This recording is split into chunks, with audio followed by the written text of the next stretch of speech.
Subscribe करें हमारे channel techno गुरु अमित को और साथ ही बेल आइकन को दबाना न भूलें ताकि जल्द से जल्द हमारे वीडियो आप तक पहुंच सके।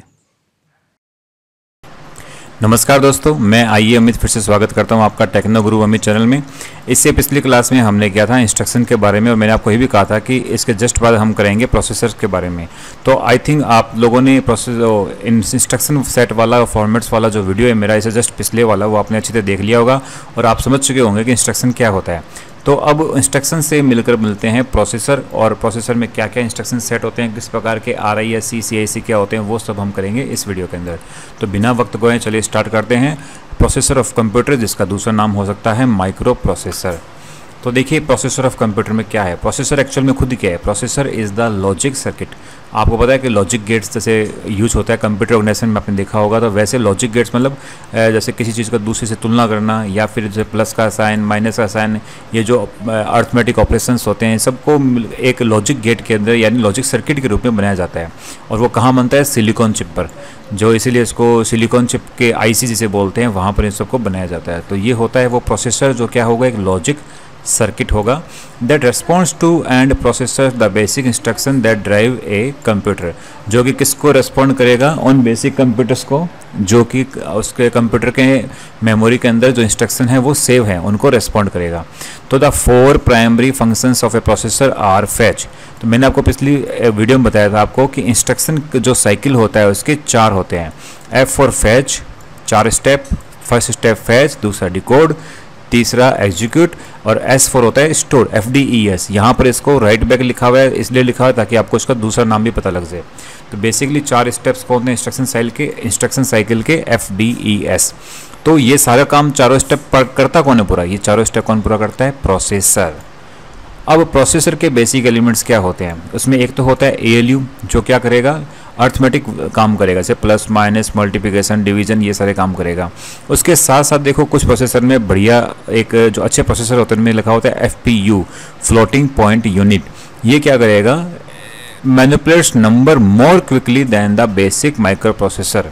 जो बेसिक माइक्रो प्रोसेसर है उससे ज़्यादा नंबर्स को क्या है, फटाफट ये क्या करता है? मैनिपुलेट करता है। उससे उस प्रोसेसर की स्पीड जो होती है वो बढ़ जाती है।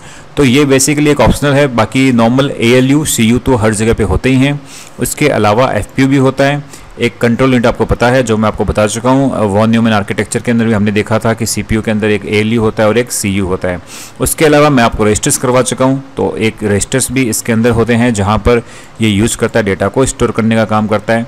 और साथ साथ में L1 L2 L3 तक की जो कैश मेमोरी होती है वो सब भी इसके अंदर यूज होती है।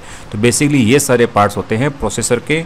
कौन कौन सा? ALU CU FPU, रजिस्टर्स और कैश मेमोरी। अब जो प्रोसेसर यूज हुए हैं आज के समय में जो प्रोसेसर यूज हुए हैं वो सब क्या हो रहे हैं? मल्टी कोर, यानी 2 या 2 से ज़्यादा, वो सब क्या कहलाते हैं? Multi core. जैसे आप देखते हो डुअल कोर है, और या फिर कोर टू ड्यू है, या फिर आपने ऑक्टा कोर यानी 8 प्रोसेसर एक साथ में लग रहे हैं। मोबाइल्स भी आजकल मल्टी कोर प्रोसेसिंग में आते हैं। वो क्या करते हैं? एक से ज़्यादा प्रोसेसर होंगे तो ज़्यादा इंस्ट्रक्शन, ज़्यादा प्रोग्राम्स क्या एक साथ में वो हैंडल कर सकते हैं। उससे आपके मल्टीटास्किंग का जो वर्क है वो बहुत प्रॉपर वे से होगा और आपका जो प्रोसेसर है वो उसको वो बहुत एफिशिएंट काम करेगा। तो मल्टी कोर का मतलब क्या हो गया? Which means that the IC यानी जो इंटीग्रेटेड सर्किट है जिसको हम IC बोलते हैं, कंटेन्स 2 और मोर प्रोसेसर। एक से ज़्यादा प्रोसेसर वहाँ पर लगे हुए होते हैं। किस लिए? टू इन्हांस परफॉर्मेंस, उस सिस्टम की परफॉर्मेंस को बढ़ाने के लिए। इससे वहाँ पर पावर कंजप्शन है वो साथ में क्या होता है? कम होता है, और अपना जो सिस्टम है वो ज़्यादा मोर एफिशिएंट काम करेगा। क्यों करेगा? क्योंकि वो साइमल्टेनियसली एक साथ में मल्टीपल टास्क को क्या करेगा? प्रोसेस करेगा, जिसको बोलते हैं पैरेलल प्रोसेसिंग। इस प्रकार से मल्टी कोर प्रोसेसर आजकल यूज होते हैं, और जो आजकल पर्सनल कंप्यूटर में यूज होते हैं उन जो प्रोसेसर को बोलते हैं बेसिकली माइक्रो प्रोसेसर, जो उसमें पहले से फीड होते हैं या फिर पहले से उसमें जुड़े हुए होते हैं। अब देखिए जो कंपनीज़ है जो इन प्रोसेसर को बनाती है, वैसे तो बहुत सी कंपनीज़ है, लेकिन जो बेसिक कंपनीज है 2 जिनमें होड़ लगी रहती है वो है इंटेल और AMD।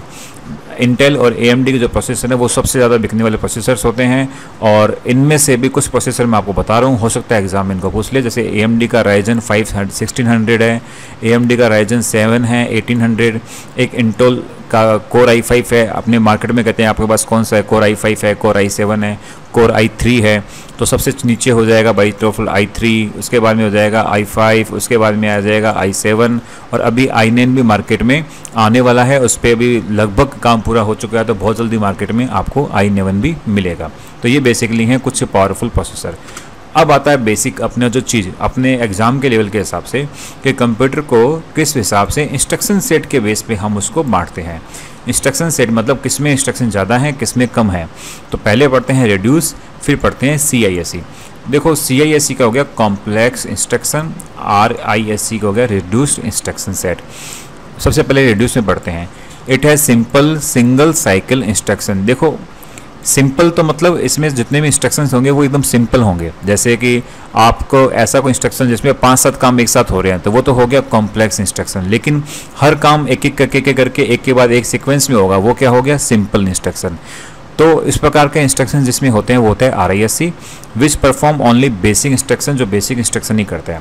अब यहाँ पे एक चीज़ लिखी हुई है सिंगल साइकिल। सिंगल साइकिल का मतलब क्या होता है, कंप्यूटर की जो स्पीड होती है, प्रोसेसर की जो स्पीड होती है वो अब बेसिकली उसके साइकिल पे डिपेंड होती है। अब एक साइकिल क्या होता है कि एक पर्टिकुलर एक सेकंड या मिली सेकेंड्स के अंदर कंप्यूटर जितनी पल्स जनरेट करता है वो उसकी एक साइकिल कहलाती है।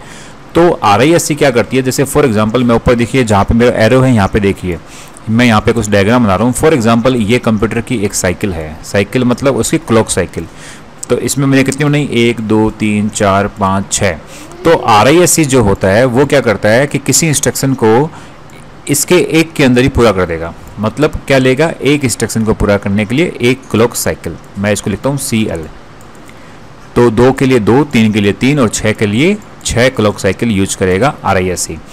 इसके बाद जस्ट बाद हम करेंगे CISC। तो मैं साथ में उसको कंपेयर करते समझाता हूँ कि CISC क्या करेगा, पूरे के पूरे 6 जो क्लॉक साइकिल है वो किसके लिए लेगा, एक इंस्ट्रक्शन के लिए। क्यों, क्योंकि उसका इंस्ट्रक्शन फॉर्मेट क्या होता है, कॉम्प्लेक्स होता है। तो RISC सिर्फ एक क्लॉक साइकिल के अंदर एक इंस्ट्रक्शन पूरा कर लेगा और CSI एक से ज़्यादा लगभग 7 इंस्ट्रक्शन साइकिल लेगा, 7 क्लॉक साइकिल लेगा एक इंस्ट्रक्शन को पूरा करने के लिए।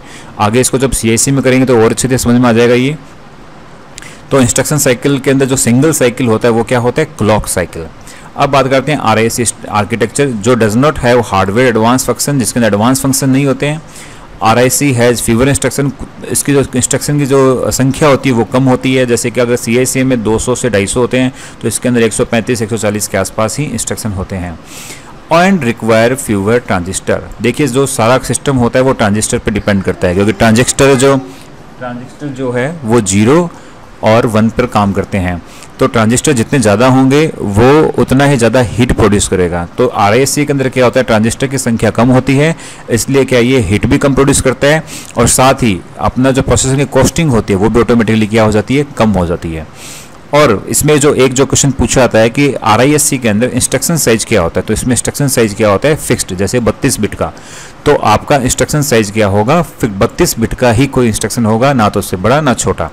तो प्रोसेसर को क्या है कि ढूंढना नहीं पड़ता कि इंस्ट्रक्शन का एक्चुअल में साइज कितना है, उसे पता है कि मेरा इंस्ट्रक्शन 32 बिट है तो उसके हिसाब से ही वो काम करता है। इसके अलावा RISC की कुछ और देखते हैं अपने। इसकी जैसे बताया मैंने आपको कि इसकी प्रोडक्शन कॉस्ट क्या है, वो कम हो जाएगी। प्रोडक्शन कॉस्ट इसकी पहले CISC की तुलना में इसकी कम रहती है। क्यों, क्योंकि ये ट्रांजिस्टर्स भी क्या करेगा, कम यूज करेगा। इसके बाद इंस्ट्रक्शन सिंपल इन नेचर, जो इंस्ट्रक्शन होते हैं वो एकदम सिंपल होते हैं नेचर के अंदर, कोई भी कॉम्प्लेक्स इंस्ट्रक्शन नहीं होते। Are executed in just 1 clock cycle, आपको समझाया मैंने कि एक क्लॉक साइकिल के अंदर एक इंस्ट्रक्शन रन हो जाता है और इस चीज़ से speed of the program execution, उस प्रोग्राम का जो एग्जीक्यूशन है यानी उसकी स्पीड है उस प्रोग्राम को करने की वो बढ़ जाएगी और वो किससे फास्ट होगा, CISC से। तो अगर आपके सामने क्वेश्चन पूछा जाए कि RISC और CISC में फास्ट कौन है, तो आपका आंसर क्या होगा, RISC, जो कि CISC से ज़्यादा फास्ट है। इसका एग्जाम्पल देख लो, एप्पल का मैक G3 जो आता है कंप्यूटर, वो उसमें अपना RISC ही प्रोसेसर यूज़ हो रहा है और पावर PC के अंदर भी RISC यूज़ होते हैं। अब बात आती है CISC, इसका है कॉम्प्लेक्स इंस्ट्रक्शन सेट, यानी कॉम्प्लेक्स एक से ज़्यादा इस तरीके से ऐसे इंस्ट्रक्शन जो सिंपल नहीं है, कॉम्प्लेक्स लैंग्वेज में बने हुए हैं और उसको 5 से 7 काम वो एक बार में करते हैं। अब यहाँ पर वापस से वो मैं डायग्राम बनाता हूँ। फॉर एग्जांपल ये है एक क्लॉक साइकिल। अब CISC कैसे काम करेगा देखिए, वापस से बता रहा हूँ इसको। RISC के अंदर क्या करता था कि एक क्लॉक साइकिल एक इंस्ट्रक्शन के लिए इनफ था। अब यहाँ पर ये 6 के 6 क्लॉक साइकिल चाहिएंगे CISC के एक इंस्ट्रक्शन को पूरा करने के लिए। तो बेसिकली 1 से लेकर 7 जो क्लॉक साइकिल्स लगते हैं CISC के इंस्ट्रक्शन को पूरा करने के लिए। तो CISC के बारे में आपको बताया कि थोड़ा सा इसमें क्या होता है, जो इंस्ट्रक्शंस होते हैं वो कॉम्प्लेक्स टाइप्स के होते हैं और साथ साथ में इसका जो इंस्ट्रक्शन सेट होता है वो भी क्या होता है, लार्ज होता है, बड़ा होता है। अगर RISC के अंदर 140-50 के आसपास इंस्ट्रक्शन है तो यहाँ पर 200 से लगभग 250 के आसपास इंस्ट्रक्शन सेट इसके अंदर आपको मिलेंगे। और इसके अंदर जो इंस्ट्रक्शन होते हैं वो simple fast instruction for performing basic task as well as complex instruction that correspond to statements in the high level language. तो CISC के अंदर क्या होंगे, कॉम्प्लेक्स इंस्ट्रक्शंस पाए जाते हैं और RISC के अंदर सिंपल। अब बात करते हैं इनमें, जैसे आपको बताया मैंने, इंस्ट्रक्शन की संख्या कितनी होगी, 200 से 300 के पास में इसकी संख्या होगी। और जब इंस्ट्रक्शन सेट लंबा होगा तो वहाँ पे ट्रांजिस्टर की संख्या भी क्या होगी, ज़्यादा होगी। ट्रांजिस्टर की संख्या ज़्यादा होगी तो वो क्या करेगा, हीट को ज़्यादा प्रोड्यूस करेगा, साथ साथ में वो क्या होगा, महंगा भी होगा आपका कंप्यूटर। तो अगर ये पूछा जाए कि RISC और CISC के अंदर दोनों में से जो फास्ट कौन है, तो फास्ट कौन है, RISC, ठीक है। दोनों में से महंगा कौन है, तो CISC। फिर पूछा जाए कि दोनों में ट्रांजिस्टर ज़्यादा किस में यूज़ होते हैं, तो CISC। अब साथ में एक चेंज और इसमें और होता है कि RISC के अंदर जैसे मैंने बताया था कि कोई भी इंस्ट्रक्शन होता है वो कितने बिट का होता है, 32 बिट्स का। लेकिन CISC के अंदर क्या होता है, 8 बिट का हो गया, 16 बिट का हो गया, 32 बिट का इंस्ट्रक्शन हो गया। तो इंस्ट्रक्शन की संख्या जो इसका साइज होता है वो बार बार होता है चेंज। इसलिए बार बार प्रोसेसर को ढूंढना पड़ता है कि उसका इंस्ट्रक्शन किस साइज का है, 8 बिट का, 16 बिट का, 32 बिट का, उसके हिसाब से उस पर उसको एक्शन लेना पड़ता है। इसलिए उसकी स्पीड क्या हो जाती है, RISC से थोड़ी सी कम हो जाती है। तो देखो, this results in the processor time being spent in calculating where each instruction begins and end. उसको ये समझने में टाइम लग जाता है कि इंस्ट्रक्शन कहाँ से स्टार्ट होगा और कहाँ पर ख़त्म होगा। जबकि RISC सीधा 32 बिट का है तो उसका दिमाग क्लियर होता है कि हाँ भी एक 0 से स्टार्ट होगा, 31 पे ख़त्म हो गया, यानी 32 बिट इसमें यूज होंगे पूरे जो एक इंस्ट्रक्शन को कंप्लीट करेंगे। इसके बाद में with large number of application software programs being written for the processor, a new processor has to be backward compatible. CISC की एक फीचर ये और होता है कि इसको बैकवर्ड कंपेटिबल होना पड़ता है। अब बैकवर्ड कंपेटिबल क्या है, देखिए, जैसे इसको समझिए कि फॉर एग्जांपल आपके पास में एक एंड्रॉइड मोबाइल है, उसमें 7.0 वर्जन चल रहा है और अब आपने उसको अपडेट कर लिया 8.0, यानी जो ओरियो है उसको अपडेट कर लिया, तो 8.0 क्या होगा, बैकवर्ड कंपेटिबल होगा। मतलब इसके अंदर 7.0 की जितनी भी विशेषताएं थी, जितने भी फीचर्स थे वो सब इसमें शामिल होंगे, प्लस इसके खुद के कुछ फीचर्स इसमें शामिल होंगे। तो बैकवर्ड कंपेटिबल मतलब इससे पहले का जो वर्जन था उसके सारे फीचर्स उसके अंदर शामिल होने चाहिए। तो अगर आपने कोई CISC कंप्यूटर या प्रोसेसर बनाया है और फॉर एग्जांपल इस बार उसके अंदर 400 इंस्ट्रक्शन हैं और इससे पहले जब बनाया था उसमें 328 थे, तो इसको मतलब ये हो गया कि 328 इंस्ट्रक्शन तो उसके अंदर होने ही चाहिए, प्लस आपने जो बढ़ाए हैं वो भी इंस्ट्रक्शन उसके अंदर होने चाहिए, तब वो कहलाएगा backward compatible. So CISC is processor design in which, अब देखो किस प्रकार से काम करेगा, एक इंस्ट्रक्शन में क्या क्या आएगा। A single instruction can execute, एक सिंगल जो इंस्ट्रक्शन है वो क्या क्या एग्जीक्यूट करेगा, सेवरल लो लेवल ऑपरेशंस, जैसे कि किसी मेमोरी से डेटा को लोड करना, एक अर्थमेटिक ऑपरेशन करना, एक मेमोरी को स्टोर करना, और मल्टी स्टेप ऑपरेशन जैसे कि एड्रेसिंग मोड, अलग अलग एड्रेसिंग मोड्स यूज करता है, सारे काम एक ही इंस्ट्रक्शन में करेगा। जबकि RISC मेमोरी लोड करने के लिए अलग इंस्ट्रक्शन यूज करेगा, उसको जोड़ने के लिए अलग यूज करेगा, एड्रेसिंग मेथड के लिए अलग इंस्ट्रक्शन यूज करेगा। तो वो क्या करेगा, एक ही इंस्ट्रक्शन को टुकड़ों में सिंपल स्टेप्स में करेगा, और CISC में सारे के सारे स्टेप क्या होंगे, एक बार में पूरे होंगे। यही रीज़न है दोस्तों कि CISC जो है उसकी स्पीड कम होती है और RISC की स्पीड क्या होती है, ज़्यादा होती है। कुछ जैसे AMD एंड Cyrix जो अपने कंप्यूटर से जो प्रोसेसर हैं वो किस पे बेस्ड है, CISC के। कुछ चीज़ें और देख लेते हैं, आपको और टोटल समझ में आ जाएगा इसके बारे में कि जो नंबर ऑफ साइकिल, जैसे बताया मैंने आपको कि RISC आर्किटेक्चर है वो क्या करेगा, सिंगल क्लॉक साइकिल, यानी एक ही क्लॉक साइकिल को यूज करेगा, जबकि CISC 1 से 7 क्लॉक साइकिल्स को यूज करेगा। पावर कंजप्शन की बात आती है तो RISC जो पावर कंजप्शन कम यूज करेगा, क्योंकि जैसे मैंने आपको बताया था इसके ट्रांजिस्टर की संख्या इसमें क्या होती है, कम होती है, laser number of transistor in RISC। जबकि CISC के अंदर ट्रांजिस्टर की संख्या क्या होगी, ज़्यादा होगी तो वो ज़्यादा हीट प्रोड्यूस करेगा। उसके अलावा स्पीड और परफॉर्मेंस की बात भी बता चुका हूँ आपको कि RISC architecture faster than CISC, जैसा मैंने बताया, क्योंकि हर काम को ये इस प्रकार से सिंगल स्टेप में पूरा काम करेगा। और अगर फॉर एग्जांपल ये एक सिंगल काम है तो RISC इसको इतने स्टेप में पूरा करेगा। ये हो गया RISC और ये पूरा एक काम करने के लिए हो गया CISC।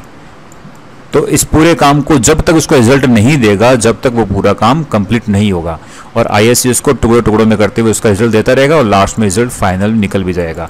तो कहने का मतलब है कि RISC की जो प्रोसेसर है वो ज़्यादा फास्ट काम करेंगे और CISC के RISC की तुलना में कम काम करेंगे। तो दोस्तों बेसिकली इसमें क्वेश्चन कैसे पूछे जाते हैं भी मैं आपको बता देता हूँ। क्वेश्चन बेसिकली इसके बारे में पूछे जाएंगे कि आपका प्रोसेसर का कितने भाग में बटा गया है, मतलब अकॉर्डिंग टू इंस्ट्रक्शन सेट। जैसे कि RISC क्या होता है, CISC क्या होता है, इनकी फुल फॉर्म क्या होती है। इससे पहले जो मैंने आपको करवाया था वीडियो इंस्ट्रक्शन वाला, इंस्ट्रक्शन फॉर्मेट क्या होता है, इंस्ट्रक्शन सेट क्या होता है, उसमें ऑपरेंड क्या होता है, ऑपकोड क्या होता है। उसके अलावा RISC के अंदर जो स्पेशल फीचर्स इनके, जैसे RISC के फीचर्स जैसे मैंने आपको बताया था अभी कि RISC के अंदर ट्रांजिस्टर ज़्यादा किसमें यूज़ होते हैं, हीट ज़्यादा प्रोड्यूस कौन करता है, इसमें RISC के अंदर इंस्ट्रक्शन का साइज क्या होता है, CISC में इंस्ट्रक्शन का साइज क्या होता है, क्लॉक साइकिल कितनी यूज़ होती है RISC के अंदर, CISC के अंदर क्लॉक साइकिल कितनी यूज़ होती है। बेसिकली ये क्वेश्चन पूछे जाते हैं प्रोसेसर से रिलेटेड। तो दोस्तों ये था इंस्ट्रक्शन सेट और साथ में प्रोसेसर। अगर आपको अभी भी क्लियर नहीं हुआ है तो आप मुझे कमेंट बॉक्स में अपना मैसेज लिखिए, तो मैं आपको जो भी आपकी क्वेरी होगी उसको सोल्व करूंगा।